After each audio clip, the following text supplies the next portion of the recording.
update on this LMS Ultra. So we finally got the motor back. We had enlarged the holes to M8 metric 8mm. The problem is that we threaded them for 1mm, 1.0 thread, when it probably should have been 1.25, which is fine.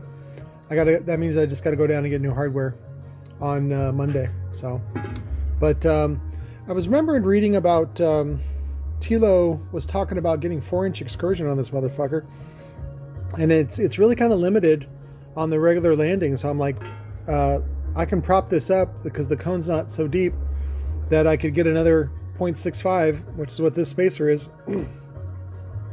for more downstroke. So you can always get more upstroke, you can't always get more downstroke. And so I'm going to try that with this one. This is the LMS coil.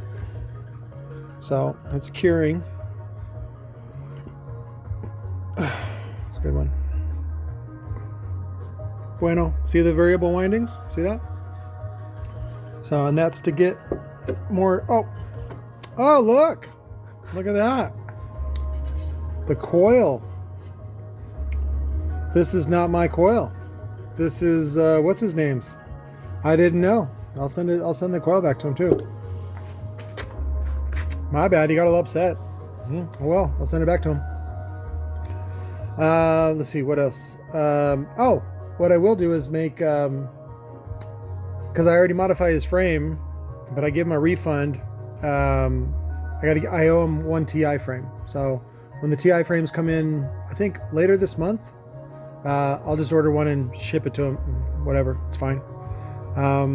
Forgot his name. Anyways, let's see what else. No, that was it on the LMS Ultra. This is my coil. My coil has the dark blacked out tape. So, but it's actually the same as the TC Sounds one. So what I did was I had John Van Ree. Yeah, I think I was still working with John at the time. For a while there, I was working with his son, which is, I think, Nate.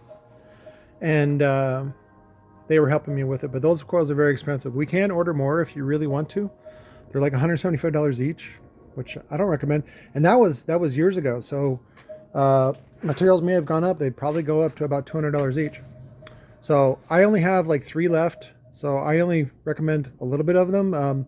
I am going to use the 15-inch frame that I got, because I already have it milled out for this bolt hole pattern and for the M6 to make a bolt-on top assembly for the LMS Ultra if you want a 15. So that's kind of my spec thing to use up that frame, because otherwise the frame's not really good for anything else. I don't want to use it for anything else, I want to say. So, but I think that was it for the minute. I'll do some more updates for you guys. Love you.